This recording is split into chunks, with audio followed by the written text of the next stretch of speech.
ನಮಸ್ಕಾರ ಸ್ನೇಹಿತರೆ, ಎಲ್ಲರೂ ಹೇಗಿದ್ದೀರಿ? ಈ ಸಲ ನನ್ನ ಪಯಣದ ವಿಡಿಯೋ ನಮ್ಮ ದೇಶದ ಮುಕುಟಮಣಿ ಜಮ್ಮು ಕಾಶ್ಮೀರಕ್ಕೆ.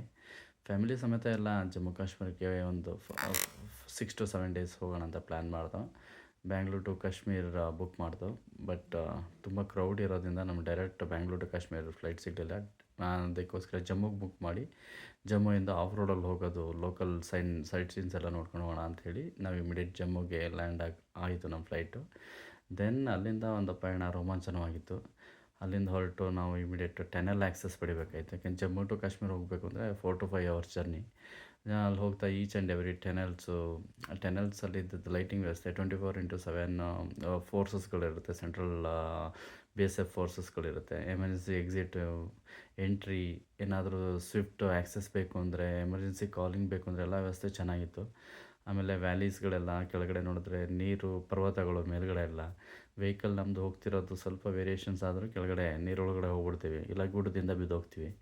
ಆ ಥರ ತಿಕ್ ರೋಡ್ಸು. ಆಮೇಲೆ ಮನೆಗಳು ಅಷ್ಟೇ ನಮ್ಮ ಥರ ಪಕ್ಕ ಇರಲ್ಲ. ಲೈಕ್ ಕೂರ್ಗ್ ಥರ ಬೆಟ್ಟದ ಅಲ್ಲೊಂದು ಇಲ್ಲೊಂದು ಮನೆ.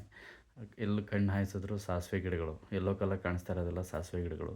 ರೋಡ್ಸನ್ನು ತುಂಬ ದೊಡ್ಡದಾಗಿ ಮಾಡಿದೆ. ಎಮರ್ಜೆನ್ಸಿ ಆದರೆ ಫ್ಲೈಟ್ಸ್ ಇಮಿಡಿಯೇಟ್ ಲ್ಯಾಂಡ್ ಆಗೋದಕ್ಕೆ. ಇದ್ರ ಹೆಸರು ಬಂದು ಕಾವಾ ಅಂತ. ಇದು ಅಲ್ಲೂ ಲೋಕಲ್ ಪಾನೀಯ ಅಂದರೆ ಡ್ರಿಂಕ್.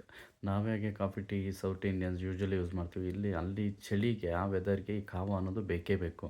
ಈ ಕಾವಾ ಮನುಷ್ಯನ ಉಷ್ಣಾಂಶವನ್ನು ಹೀಟ್ ಮಾಡುತ್ತೆ. ಈಗ ಆದ್ದರಿಂದ ಅದು ಶೀತ ಪ್ರದೇಶ ಆಗಿರೋದ್ರಿಂದ ಈ ಕಾವಾ ಬೇಕೇ ಬೇಕು. ದೆನ್ ಅಲ್ಲಿಂದ ಹೋಟೆಲ್ ಚೆಕ್-ಇನ್ ಆಗಿ ರಿಲ್ಯಾಕ್ಸ್ ಮಾಡಿ ಒಂದು ರೌಂಡ್ ಶ್ರೀನಗರ್ ರೌಂಡ್ ಹೊಡೆದು ಇಮಿಡಿಯೇಟ್ ಮಲಗ್ಬಿಟ್ಟು ಬೆಳಗ್ಗೆ ಒಂದು ಅದ್ಭುತವಾದ ಪ್ಲೇಸ್ಗೆ ಹೋಗ್ಬೇಕಾಯ್ತು. ಬೆಳಗ್ಗೆ ಎದ್ದು ಹೊರಟಿದ್ದೆ ನಾವು ಸೋನ್ಮಾರ್ಗ್ ಹೋಗ್ತಾ on the way beautiful places left and right side ತುಂಬ ಚೆನ್ನಾಗಿದೆ. ನನ್ನ ಮಗ ಅಂತೂ ಈ ನದಿ ಬಿಟ್ಟು ಬರ್ತಾನೆ ಇಲ್ಲ.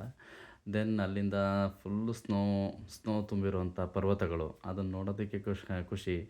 ಅವಾಗ ಮನಸ್ಸಲ್ಲೇ ಬಂದಿದ್ದು ಹಾಡು ಓಹೋ ಹಿಮಾಲಯ ಅಂತ.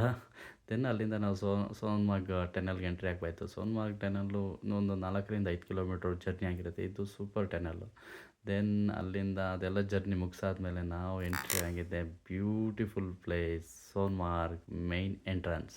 ಇಲ್ಲೆಲ್ಲ ಆರ್ಮಿ ಫೋರ್ಸಸ್ಗಳು ಈಚ್ ಆ್ಯಂಡ್ ಎವ್ರಿ ಸ್ಟೆಪ್ಪಲ್ಲಿ ಇರ್ತಾರೆ. ಈಚ್ ಆ್ಯಂಡ್ ಎವ್ರಿಥಿಂಗು ವೆರಿಫೈ ಮಾಡ್ತಾರೆ. ಅಲ್ಲಿಂದ ಪ್ರತಿ ಹೆಜ್ಜೆ 100 ಮೀಟರ್ಸ್ ಜರ್ನಿಗೂ ನಿಮ್ಗೊಂದೊಂದು ಅದ್ಭುತ ಸಿಗ್ತಾ ಹೋಗುತ್ತೆ. ನಮ್ಮ ಕಾರು ಫ್ಲೋ ಆಗ್ತಿದ್ದಂಗೆ ನನಗೆ ಎಕ್ಸಾಕ್ಟ್ ತಡೆಯೋಕ್ಕೆ ಆಗ್ತಿಲ್ಲ. ಫ್ಯಾಮಿಲಿ, ಮಗ ಎಲ್ಲ ಫುಲ್ಲು ಖುಷಿಯಾಗೋದ್ರು. ಎಲ್ಲಿ ನೋಡಿದ್ರು ಮಂಜು, ಎಲ್ಲಿ ನೋಡಿದ್ರು ಹಿಮ. ಅಯ್ಯೋ! ಆಮೇಲೆ ನಾವು ಹೋಗಿದ್ದು ಸ್ವಲ್ಪ ಟೈಮಲ್ಲಿ ಆಲ್ಮೋಸ್ಟ್ ಅಲ್ಲಿ ಹಿಮ ಕರಗ್ತಾ ಬರ್ತಾಯಿತ್ತು. ನೀವು ಜನವರಿ, ಫೆಬ್ರವರಿ ಮಿಡ್ ತನಕ ಹೋದರೆ ತುಂಬ ಸ್ನೋಫಾಲ್ ಎಲ್ಲ ನೋಡ್ಬೋದು. ನಮ್ಮ ದುರದೃಷ್ಟ ನಾವು ಹೋದಾಗ ಸ್ನೋಫಾಲ್ ಸಿಗಲಿಲ್ಲ. ಸ್ನೋ ಬಿದ್ದಿದ್ದು ಆಲ್ಮೋಸ್ಟ್ ಅಲ್ಲಿ ಕರಗ್ತಾ ಹೋಗ್ತಾಯಿತ್ತು.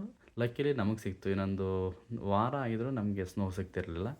ದೆನ್ ಅಲ್ಲಿಂದ ನಾವು ಹೋಗಿ ಅಲ್ಲಿ ಕುದುರೆ ಮತ್ತು ಇದ್ರ ಸಹಾಯದಿಂದನೇ ಹೋಗಬೇಕು. ಅಲ್ಲೂ ನಿಮ್ಮ ಬೂಟ್ಸು ಇವೆಲ್ಲ ರೆಂಟಿಗೆ ಕೊಡ್ತಾರೆ. ಅದನ್ನೆಲ್ಲ ವೇರ್ ಮಾಡ್ಕೊಂಡು ಹೋಗಬೇಕು. ರಿಮೈನಿಂಗ್ ನಾವೆಲ್ಲ ಸೇಫ್ಟಿ ಜಾಕೆಟ್ಸು, ನಿಮಗೆ ಹೀಟಿಗೆ ಬೆದ್ದಾಗದ ಅದೆಲ್ಲ ತಗೊಂಡು ನೀವೇ ಹೋಗಬೇಕಾಗತ್ತೆ. ಅಲ್ಲೆಲ್ಲ ಪೇಯ್ಡ್ ಗೇಮ್ಸ್ಗಳಿರುತ್ತೆ. ಇದು ಮರದ್ದೊಂದು ಎಕ್ವಿಪ್ಮೆಂಟು. ಇದನ್ನು ನಾವೇ ಎಳಿತಾ ಹೋಗಬೇಕು. ಲೈಕ್ ಸ್ಲೈಡ್ ಆಗ್ತಾ ಹೋಗುತ್ತೆ. ಇದೇನಂತ ಹಾರ್ಡ್ ವರ್ಕ್ ಇರೋಲ್ಲ. ನನ್ನ ಮಗ ನೀನು ಹೇಳಿ ಅಂತ ಫೋರ್ಸ್ ಮಾಡಿ ನನ್ನ ಕೈಲೇ ಎಳೆಸ್ಕೊಂಡು ಮೇಲೂ ತನಕ ಬಂದ. 1-1.5 ಕಿಲೋಮೀಟ್ರ್ 2 ಕಿಲೋಮೀಟ್ರ್ ಸ್ವಲ್ಪ ನಡ್ಕೊಂಡು ಹೋಗಬೇಕು ಅದನ್ನು ವ್ಯೂ ನೋಡೋದಕ್ಕೆ. ಇದೇ ನೋಡಿ ಆ ವ್ಯೂ. ಮೇಲುಗಡೆ ಹೋಗಿ ತಲುಪಿದ್ಮೇಲೆ ಇದಾಗುತ್ತೆ. ಇನ್ನು ಹತ್ತಿರ ಹೋದರೆ ಅಲೋ ಮಾಡಲ್ಲ. ಯಾಕೆಂದರೆ ಅದು ಬಿಸಿಲಿಗೆ ಹಿಮ ಕರಗ್ತಕ್ಕಂಥ ಮೈ ಮೇಲೆ ಬೇರೋ ಚಾನ್ಸಸ್ಗಳಿರುತ್ತೆ. ಅದಕ್ಕೆ ಅವರು ಅಡ್ವೈಸ್ ಮಾಡ್ತಾರೆ ಕೆಳಗಡೆನೇ ಇರಿ ಆಲ್ಮೋಸ್ಟ್ ಆಲ್ ಅಂತ. ದೆನ್ ಅಲ್ಲೆಲ್ಲ ಫನ್ ಮಾಡಿ ಅಲ್ಲಿ ಲೋಕಲ್ ಕುದುರೆ ಓಡಿಸೋರು, ಗೈಡ್ಸು, ಅವ್ರ ಜೊತೆ ಎಲ್ಲ ಸ್ವಲ್ಪ ಹೊತ್ತು ಹರಟೆ ಹೊಡೆದು ಅಲ್ಲಿಂದ ನಾನು ಸ್ವಲ್ಪ ಮಂಜನ್ನು ತಿನ್ನಬೇಕು ಅಂತ ಆಸೆ ಆಯಿತು ನನಗೂ ನನ್ನ ಮಗನಿಗೂ. ಇದನ್ನು ತಿಂದಿಲ್ಲ, ಬೇರೆನೋ ತಿಂದು. ಅಲ್ಲಿ ಮ್ಯಾಗಿ ಆ್ಯಸ್ ಯೂಶ್ವಲ್ ಅಷ್ಟೆಲ್ಲ ಹತ್ತಿದ್ಮೇಲೆ ತಿನ್ನಲೇಬೇಕು. ಮ್ಯಾಗಿ ಗೀಗಿ ಕಾಫಿ ಟೀ ಎಲ್ಲ ಸಿಗುತ್ತೆ ಮೇಲೆ. ಒಂದು ಚಿಕ್ಕ ಟೆಂಟಲ್ಲೆಲ್ಲ ಕೊಡ್ತಾರೆ. ಮಕ್ಕಳೆಲ್ಲ ಸ್ವಲ್ಪ ನೋಡಿ ಎಂಜಾಯ್ ಮಾಡಬೇಕು ಅಂದರು. ನಾನು ಆ ಕಡೆ ಸ್ವಲ್ಪ ಎಸ್ಕಾರ್ಟ್ ಮಾಡಿದೆ. ಬಟ್ ನಮ್ಮ ಸೇಫ್ಟಿಲಿರೋದು ನಮಗೆ ಅವಶ್ಯಕ. ಯಾಕೆಂದರೆ ನಾವಿರೋದು ಮೊದಲೇ ಕಾಶ್ಮೀರ, ನಿಮಗೂ ಗೊತ್ತಿರುತ್ತೆ. ಮಕ್ಕಳೆಲ್ಲ ಸ್ವಲ್ಪ ಆಟ ಆಡಾದ್ಮೇಲೆ ಅವ್ರ ಜೊತೆ ನಾನು ಆ ಕಡೆ ಈ ಕಡೆ ಸೈಟ್ ಸೀನೆಲ್ಲ ನೋಡ್ತಾ ಇದ್ದೆ. ತುಂಬ ಚೆನ್ನಾಗಿತ್ತು.